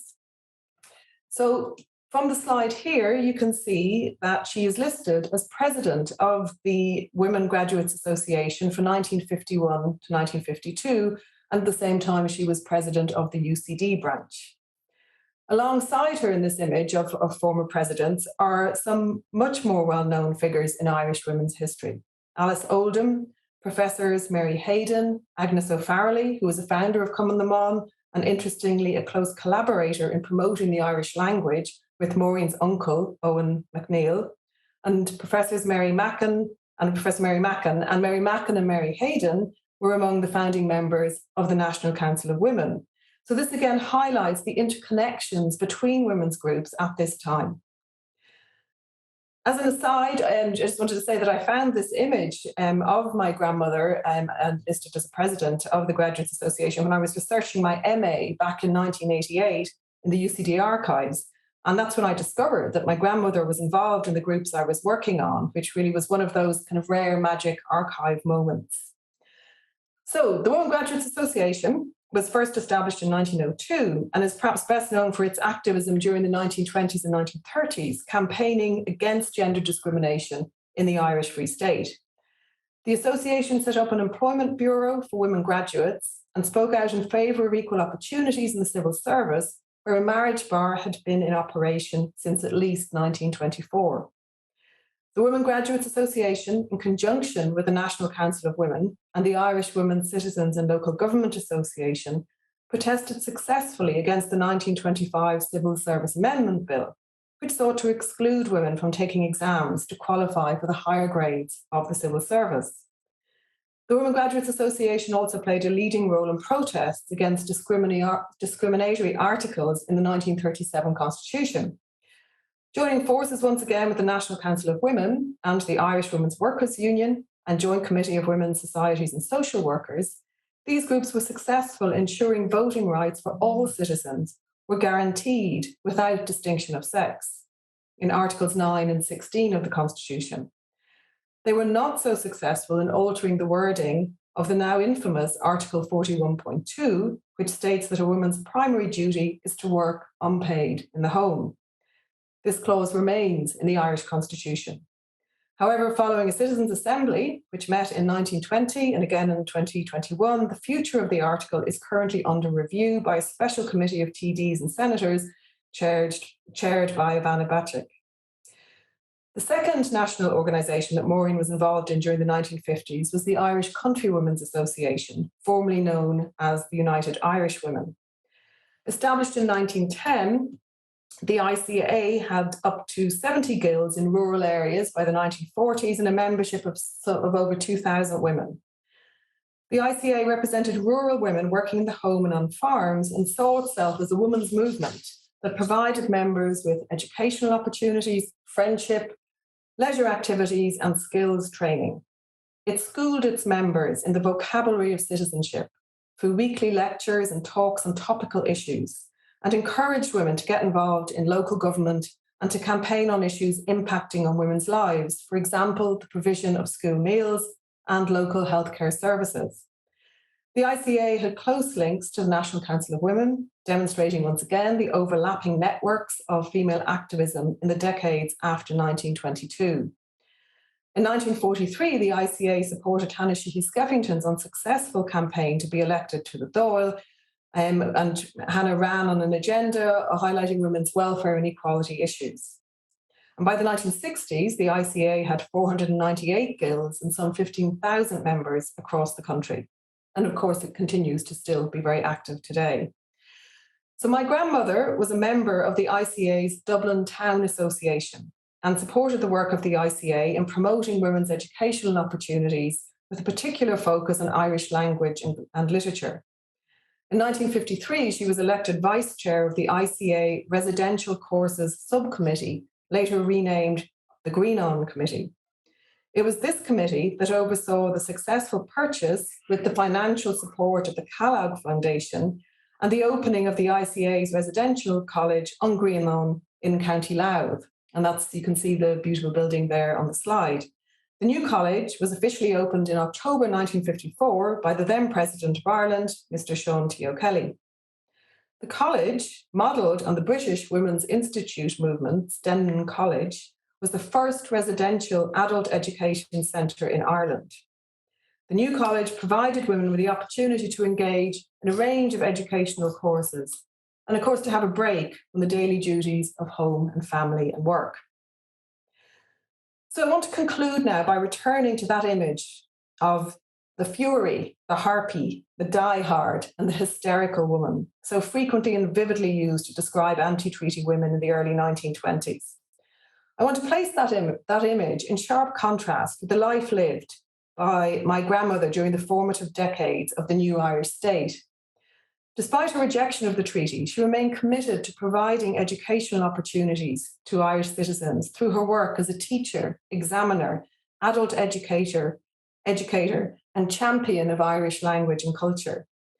Her active participation in national women's organisations is indicative of her lifelong dedication to enhancing the lives of women, especially with regards to their social and economic welfare. I've only told the story of one woman today who I was lucky enough to have as my grandmother. But there are many other stories out there about women who disagreed with the way in which the Irish Free State was established and with whom we might disagree. But these women found a way to participate and contribute in an impactful and positive way to Irish society. And one of the wonderful consequences of this decade of centenaries is that their stories can now also be told. Thank you. Thanks so much for that, Caitriona. A really fascinating intertwining of the family story into the national picture. And really interesting on sort of the lasting legacies for women's organisations in the 20th century and all the different places these women pop up. We now have plenty of time for questions. All of our speakers very much stuck to their allocated time. So we have just over 30 minutes for Q&A. So we have some questions submitted through the Q&A function, which I shall put to our panelists now. And but please feel free to keep submitting questions either through the chat or through the Q&A. We've also had lots of praise from our attendees for all of your papers. And it's great, I must say, to have over 100 people here for this for the live version of this paper, this session. So first question we have here, I'll just bring it up on screen. We have a question from Mel McGovern asking, do the Cumann women overseas make their views known to the structure in the debate, such as from the Glasgow section? Do any of you particularly wish to answer this one? Mary, might have come up in your Margaret Skinner research. I was going to say that Mary would probably have more information on the Glasgow one, because all we have in terms of the minutes are that overseas branches were there. So maybe Mary, be interested to hear what you have to say. Yes, I in looking at the Margaret Skinner research, the Glasgow Cumann and Devlin Cumann did have anti-treaty stance, and they were against the treaty, and Margaret more or less reflected their thoughts on the treaty, and they would become very active during the Civil War. When the Four Courts was being bombarded, Margaret Skinner actually becomes one of the senior organisers of the Cumann auxiliary branch around the Four Courts. She sets up in one of the halls there. And she is also in touch with the nGaedheal branch of the Glasgow branch called nGaedheal. And they are bringing over arms and ammunition from Glasgow to Dublin. And at one stage, as the Four Courts is falling and they need to retreat back to the Hammond Hotel on O'Connell Street, Margaret meets up with 3 or 4 of the Glasgow women who have arrived with ammunition and arms, takes over an ambulance. I don't know where she managed to get her hands on the ambulance, loads it up with the arms and ammunition and takes it to the Hammond Hotel. So there is constant communication going back and forth across the Irish Sea between Glasgow, Cumann, and also the Glasgow, obviously the IRA and the Irish and Republicans in Glasgow who are generally anti-treaty, and then support coming once the Civil War breaks out. But the nGaedheal branch in Glasgow is anti-treaty. Great. Thanks for that, Mary. We have a question then from Gerard Shannon, and he asks, are there many examples in communications in which Cumann clash with the IRA, whether on leadership or on more grassroots level during the Civil War? And he says there's a fascinating exchange in Moss-Toomey's papers between Leeann Lynch and the honorary secretaries of Cumann over the death of 7-year-old Emmett McGarry in December 1922, in which Cumann complains the IRA is not using them enough for intelligence work, in this case in Dublin. And then he says that great contributions from you all. So does anyone want to take up that one? Clashes between the Cumann and the IRA? I didn't know about that example. It's very interesting, but there were an awful lot of clashes during the War of Independence, which come up. You can see them in the convention reports, and there's a great press from people like Maura Comerford and Fiona Plunkett and Sheila Humphreys for them to be much more militarized, so that they would have a different relationship to the local IRA commander, that they would be much more autonomous. And at the same time, the IRA are complaining that they don't want to entrust information to women. They feel that it's too easy to recruit women into Cumann. They don't have to take an oath in the way that the IRA do. So that gets changed when that's brought to the convention. And after that, Cumann do take an oath. So that maybe has smoothed out some of the causes of friction that were there during the War of Independence. And what I would have thought during the Civil War, that there wouldn't have been that much scope for friction. I mean, the men were desperate to have the support of women. They were desperately outnumbered. They didn't have much equipment. And so that the work that women were doing, and intelligence was very, a lot of the women who talk about their role in the Civil War, like Leslie Barry or a whole lot, Eileen McGran, it is intelligence that they're about, Ethna Coyle as well, a lot of them. So it's very interesting to see that they feel that they're still not being used enough, or that the IRA isn't, given that they would need their help, isn't using them more. That's really interesting. Thank you. I was thinking, when Mary, in your paper, when you mentioned women for Cathal Brugha's funeral, that they were happy to have only women standing by the coffin. And it struck me, it's sort of interesting that women were considered safe. They could be trusted, that they were on the side that they said that they were. While at the same time, women were obviously playing a very active role in the Civil War.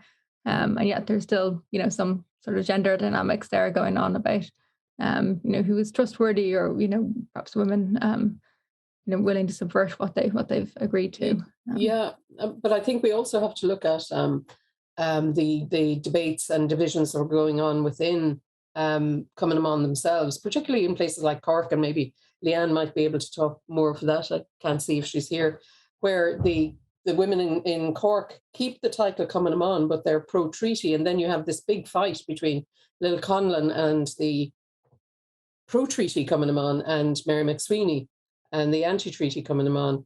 And I think it's important to keep that in mind as well. Like the branches split, and I think Margaret mentioned that Ethna Coyle says that some of the branches were of no use anymore because they'd taken a pro-treaty stance.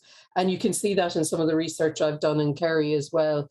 A lot of the pro-treaty women are now neutral or have been forced out of the branches. And if you look at the lists of Cumann members that are up in the military archive site, and you have lists in 1921 and then in 1922, and you can see the numbers are going down. So it's very obvious that there is tension within the branches as well, and not trusting each other. So you need to get those you don't trust out. So it's both between Cumann and the irregular IRA, and also within Cumann, I think. Yeah, that's really interesting. And just on the divisions, we have a question here from anonymous attendee, pointing out that we've talked about the divisions that were lifelong, such as those between Nell Ryan and Kathleen Brown. But this questioner is asking, are there any instances of friends from different sides of the treaty debates and Civil War who reconciled or collaborated on political endeavours after the end of the Civil War, such as on the 1937 Constitution debate or the marriage bar, for example? Do any of you want to come in on this one? Leeann, do you have any examples? Well, somebody like Mary McSwiney wouldn't get involved at all in the discussion about the 1937 Constitution because she, of course, didn't recognise the Free State. Something I think that's really interesting in the context of her as well, in terms of lifelong splits, is that she obviously refused to recognise the state, so she didn't write any reference for any member of the court coming on, which I wonder whether that put some of those women at a disadvantage.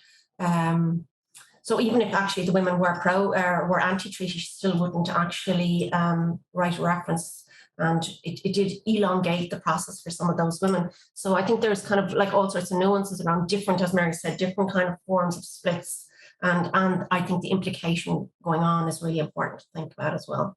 I can just add on that one, Fionnuala, as well. So my grandmother's great friend, Jo Ahern, who she mentions in her witness statement to the Military Bureau Archives, the two of them wandering around Dublin and engaging these kind of activities. She later married James McNeill, the first Governor General, and becomes Joe McNeill. I've got those names right. Sorry, I always correct me if I'm wrong. So later, I noticed in both the documents I had for the ICA and for the National University Women Graduates Association, both in the 1950s, by coincidence, I have two handbooks that I got from my grandmother's stash of documents.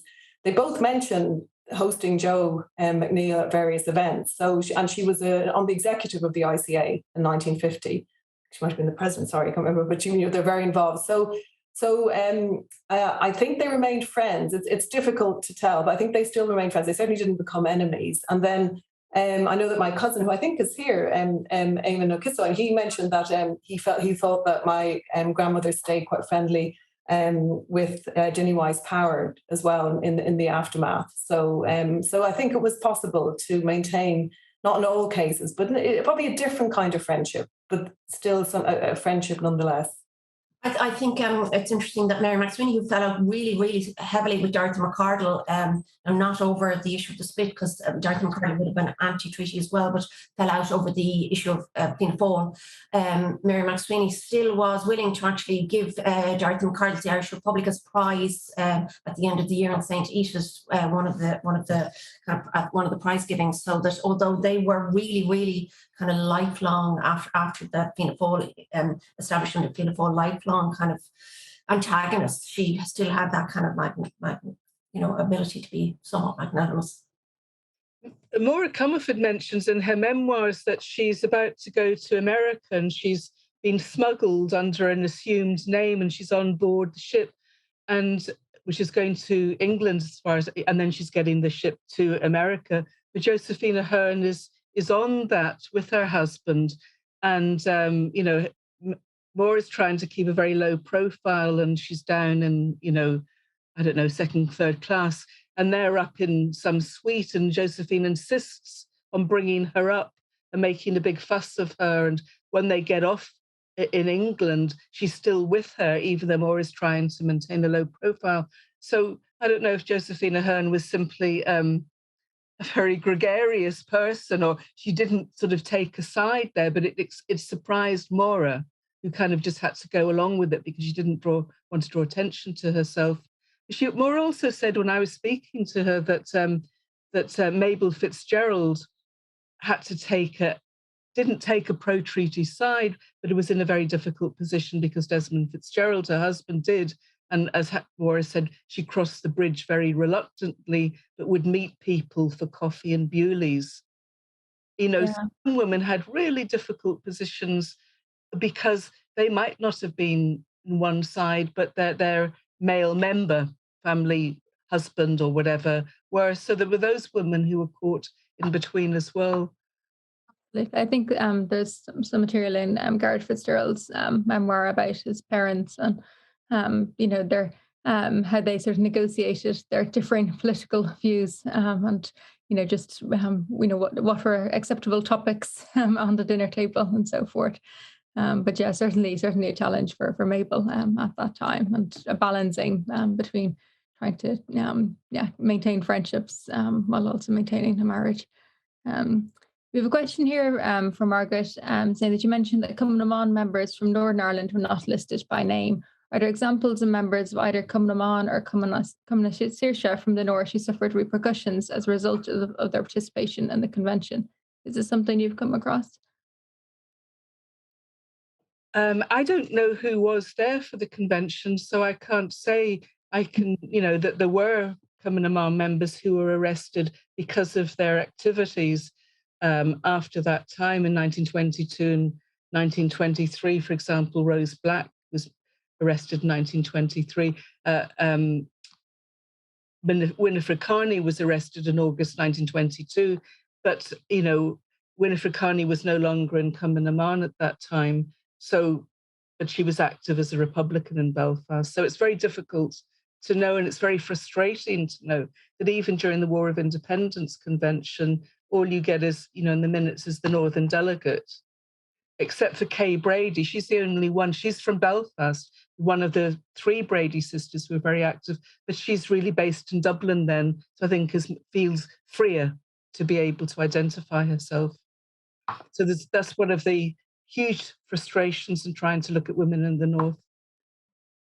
We have a couple of questions actually about sources that I might come to now. A couple of people have been asking about where they might find records of Cumann na Saoirse branches and membership. And another question specifically about Cumann na Saoirse in North Tipperary. And then Lisa McDermott had a question in the chat asking if Una Brennan, Catherine Rooney, or Mary McLaughlin, any of her friends from 1916, have appeared in any of your research. And also wondering if Helen Litton has given any papers on Kathleen Clark in this period. I think she did at the 2014 conference, possibly. But if any of you want to have any advice on sources, and if any of these women popped up in your research. Actually, the newspapers are great for Cumann na Saoirse. That has been a great way of there's all sorts of descriptions of meetings they've had, of fundraisers, their engagement. And here's, I just have one here, is a fundraiser. So we have a list of women, Ms. A. Friend in Killarney, H. Withers in Hampstead, Miss Hogan in Dublin, Gavin Duffy, obviously, but other names I don't recognise, B. Farrell in Tramore, Foynes, Booterstown, Bray, Killarney, Fairview, and numerous other small members sent in. So if you go through the newspaper, if you have access to the Irish newspaper archives, you can find, because they are calling out for subscriptions, and so sometimes you get lists of names that are sending in subscriptions, and you've then names of supporters. But because Cumann na Saoirse only lasts 2 years at the most, it's dissolved by December 1923, there isn't a huge amount of material there. We have their propaganda material, the canvassing. There are some images in the newspapers of dances and céilís and all that sort of thing. And then we have names in memoirs where you have that interaction between Cumann na Mon women and Cumann na Saoirse, or between the men in the National Army and Cumann na Saoirse. And you just have to layer on. So there's no one particular source about Cumann na Saoirse. And in many ways, Margaret talks about it in Unmanageable Revolutionaries, as does Cal McCarthy. But it is an organisation that actually deserves, I've written one article on it, but it deserves much more investigation. And I see somebody said that many members of Cumann na Saoirse remain political after 1937. Well, it dissolves in 1923, but many of the women, as I said, Senator Jenny Wise-Power, Senator Kathleen Brown, Senator Eileen Costello remain really active throughout the first 2 decades of the Irish Free State. And many of them are married. And Margaret, you talked about that in Unmanageable Revolutionaries. Many of the women who were in Cumann na Saoirse were the wives of the leaders of the national government or the army, like Min Mulcahy, Arthur Griffith's wife, and others. So they are well-connected women, and they are continuing in many ways, like Caitriona's grandmother, to be involved in all these different organizations that are interconnected, but also that are part of the political, I suppose, scene of the Irish Free State. We might move to a question here from Hilary Dully, who asks, do the panellists feel the marginalisation of women from this period of Irish history in later decades is related to the rejection of the treaty by Cumann na Mon and the subsequent activities of some members during the Civil War? I'm happy to pick up on that one. I think, yeah, it's one of the factors, but there's many other factors too. So it's part of a kind of a tapestry of different reasons why women in many cases ended up in a kind of hostile environment in the first decades of the Irish Free State. So it didn't help, I don't think, and you can tell that from the language that was used. This very reminiscent of the same language that was used against militant suffrage campaigners. This idea of the harpy and the diehard and the fury. A very similar language and imagery was used against militant campaigners. So any kind of women acting out of the kind of normative behaviour expected for women at this time, it was unsettling and threatening, and therefore produced a reaction that was quite hostile.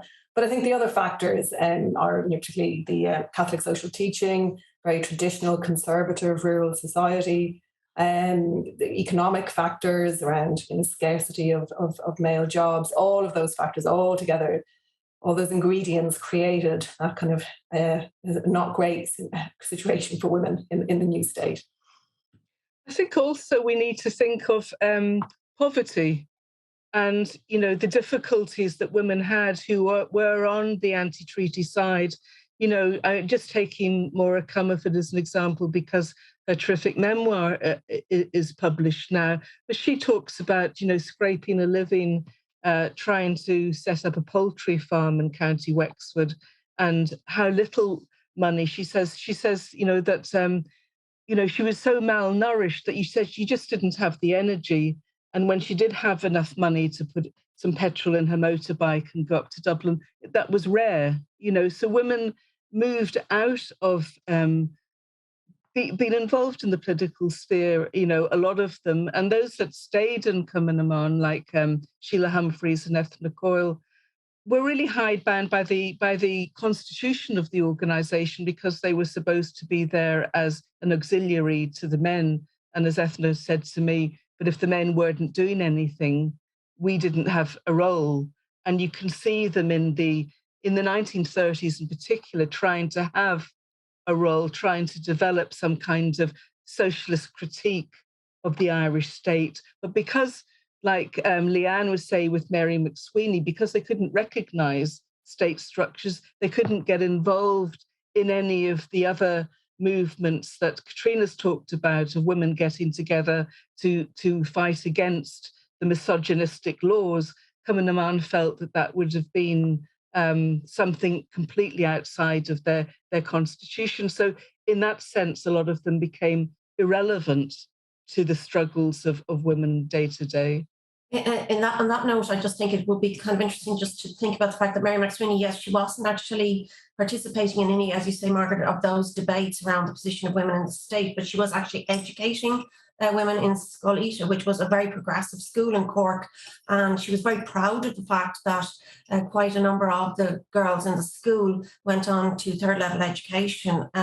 So that a bit like Caitriona's grandmother, she was anti-treaty, but she was actually contributing to society and contributing to kind of furthering the position of women in society, albeit in a kind of a roundabout way. Yeah, that kind of reminds me of women as well, like Elizabeth O'Farrell and Julia Grennan, who both rejected the treaty and the Free State and never recognised. So we've no Bureau of Military History witness statement, no pension applications from them. And yet through their contributions, as you know, Elizabeth working as a midwife, they are contributing and helping with poverty and working to help those who are, I suppose, the most marginalised within the Irish Free State. And yes, the recognition of that work doesn't happen until much later after their deaths, and only until, you know, kind of a retrieval of their life stories and these afterlives, which are very interesting. And I thought Caitriona's paper was fascinating to see that afterlife. Although I one question I had, if I can pose to you, is I'm surprised your grandmother didn't join the Irish Housewives Association rather than the ICA, because she was based in the city.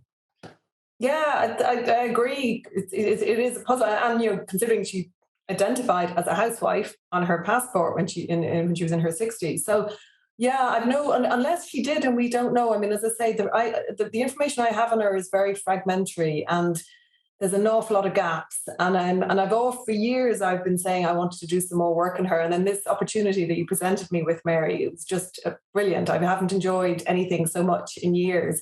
So I really do hope to be able to actually do more digging and find out, and perhaps see if, you know, who knows, maybe there are, because I haven't looked and I don't know if anyone else has. So yeah, I'll let you know. I think we would all love to see, you know, your paper written up with some more of those wonderful photographs as well. So much rich material in there. We have a couple of questions about post Civil War experiences that sort of relate to what we've been talking about here. So I might just put them together. We have a question from Barbara Landstreet asking, how did the situation in society and the constraints on women change after the Civil War? And specifically, how did women's civic communities clash with the clerical institutions? And we had a question here. Do you think that the experience of women in post-revolutionary Ireland and the early years of the Free State reflects the experience of women in other countries and societies that experienced the turmoil of civil war in the 20th century? So do any of you want to come in on either of those or both of those? International context and I'm happy to speak to just on the relationship between these women's organisations and kind of clerical authorities and state authorities. So yeah, they had to be very flexible. So all of the groups I mentioned, this is a lot of my more substantive work that I've done is on these women's organisations post 1922. And they used a number of strategies in order to survive in what I've already described as a hostile environment, which I very much think the 1920s, 30s, 40s and 50s in Ireland was for women, and even a wee bit longer. So they grouped together, they organised into networks, which was very effective in order to sort of this idea of strength in numbers. But they also accepted that they had to work within the system of Irish conservatism, and particularly kind of a Catholic-dominated society. And many of them were practicing Catholics, you know, so they, you know, that was their faith. But they did have to compromise. I remember doing an interview with Kathleen Delap of the ICA, and she told me that they couldn't discuss birth control. Now, obviously, more middle class members of the ICA were knew how were able to go to their private GP and get information and tips on birth control. but people who couldn't afford to do that couldn't. But they couldn't discuss that in the ICA except privately as friends, because they wouldn't, if they did so, the Catholic parish priest who controlled the space in which they met, which was often the village hall, he would ban them. And so they just could, so there was no point. So they compromised in quite a pragmatic and logical way. So it was compromise and unifying smaller groups together, and they just kept going, which is really so impressive and why I'm so fascinated by them. I'd just like to put in a word for women in the North. I'm trying to find out more of what they did. And looking at the British feminist press, The Vote and Women's Leader, because they sometimes had reports on what women were doing, North and South. Dora Malone, who had been a non-militant suffragist who worked with Louis Bennett, had moved from the North down to County Dublin. Quite a few women did. I think they weren't necessarily anti-treaty or anything like that, just found the North a difficult place. But she talks about the Belfast Women's Citizens Association and the Londonderry Women's Citizens Association, and the kind of things that they're trying to do in terms of child welfare, provision of milk or school meals, things that, you know, women have been doing and organising about for decade after decade in Ireland, trying to get the new Northern government to pass legislation that was going through, say, Westminster, like the Infanticide Act, looking at illegitimate children and the role of fathers. I would have presumed that similar things were happening in the 26 counties as well, in terms of that very much kind of welfarism approach that women had. And because there was very little they could do in terms of the wider political sphere at that time. Local government in the North was certainly not a place that women went to after the Unionists abolished PR and put in the Oath of Allegiance, for example. So nationalist women didn't have any of those kinds of arenas. It was very difficult for them. So I think it was mainly women who would have been more pro-unionist at that stage who were active. So when we're talking about women and what they do, I'd like to also, you know, across the border, it was even more difficult for women to organise around anything at all. Yeah, just to say, at the moment, I'm going through the Kathleen Lane diaries in this period going on into the Irish Free State, and you can see really what you've described there, Caitriona, of a collaborative effect of all of these women's organisations, and what they're dealing with is education, poverty, social housing, the healthcare, all of that sort of thing. The things at local level, I think national politics has now really locked them out in some ways. And so a lot of the women spend their time or get involved in education like Mary MacSwiney, or in healthcare like Kathleen Lane. But at a local level, you have Gobnath Ní down in South Kerry setting up a fever hospital. And so they have these initiatives going on all around the country, just sort of counteracting what is a really poor state, with where the position of women is pretty awful, but also where if they can do something about it at a local level, they do try to do something about it. So they do remain active. And one of my favorite images is actually of early 1950 is of the old Cumann marching in Tralee for women's rights. So you can see they have remained engaged and they have remained active. But they are, they are dealing within the context of a very conservative, theocratic in many ways state. And there are things they can't do anything about. But what they can do things about, they do try. And you have to admire them. I mean, the fortitude to keep going for many, many decades must have been amazing.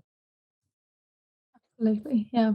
And so many, some of the individual organizations, might have reached an endpoint or splintered, but so many, these women pop up in other places and join other networks. And, often we have a sort of narrative of, after 1922, sort of feminism disappears for several decades. And, sort of very bleak picture of the 1920s and 30s for women's rights. But, these things can all be complicated. We are running out of time, but we might just get to, we had a question earlier from Julie Crowley, just asking about the importance of nursing and caregiving provided by Cumann and whether this was acknowledged sufficiently afterwards, both in relation to the Civil War, but also the War of Independence. Do any of you want to come in briefly on that? Yeah, I think it is very much acknowledged that the nursing and caregiving that the women gave during the War of Independence, and perhaps to a lesser degree during the Civil War, although with the new pension files out now, we can see they are still doing a lot of that. It was very important, you know. An army needs its food and it needs its healthcare, and it needs its safe houses, and that's what they did provide, along with everything else that they did. And of course, you know, on the run IRA members could not go to hospitals if they were injured or wounded. So what Cumann women did, and I know, for example, in Dublin, they set up stations up around Ticknock, up in the Dublin Mountains. And so they have secure locations in which they can nurse people as well as safe houses. So it's vital, and it was vitally important. Yeah. And dangerous work.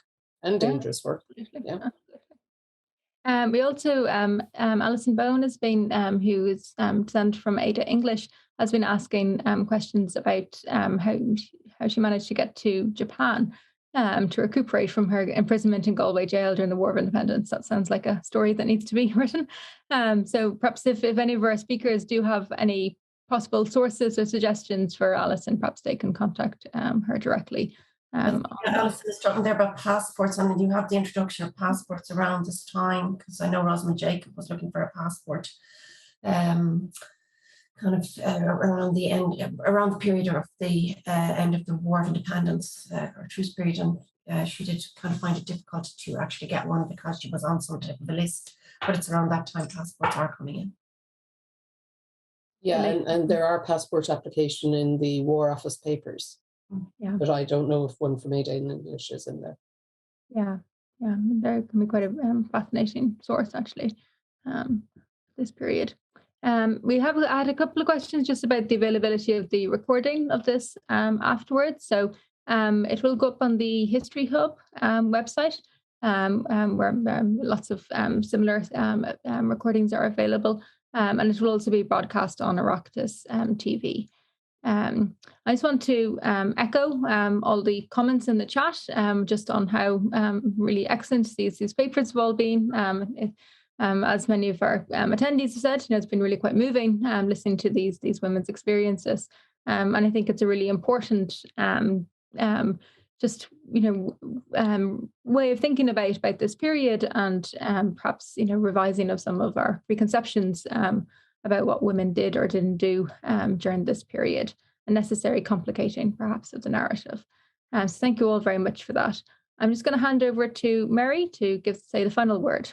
Thank you, Fionnuala, and I just want to echo my thanks to all of you for coming along today and to participating in the talks and in the question and answers. I want to especially thank Fionnuala for chairing this session and making sure keeping us on our toes and making sure the question and answer session flowed. And the minute I asked her, she said yes. And I'm particularly thankful to the three speakers who came along and gave such wonderful papers.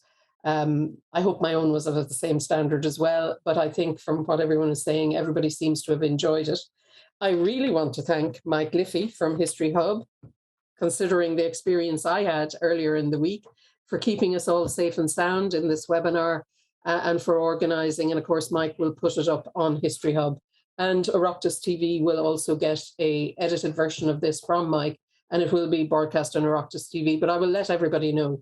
And I saw people were asking, this will remain on History Hub, so you can go back to it and listen into the talks again if you think you've missed material. I want to thank UCD Decade of Centenary seed funding for the, I was going to say nearly the use of the hall, but actually the grant of the money. And to my partners in this, the Women's History Association of Ireland, of which I'm a long-standing and very proud member and ex-president, and the Centre for Gender, Feminisms and Sexualities here at UCD. And I suppose in bringing it to a close, just thank you all very much.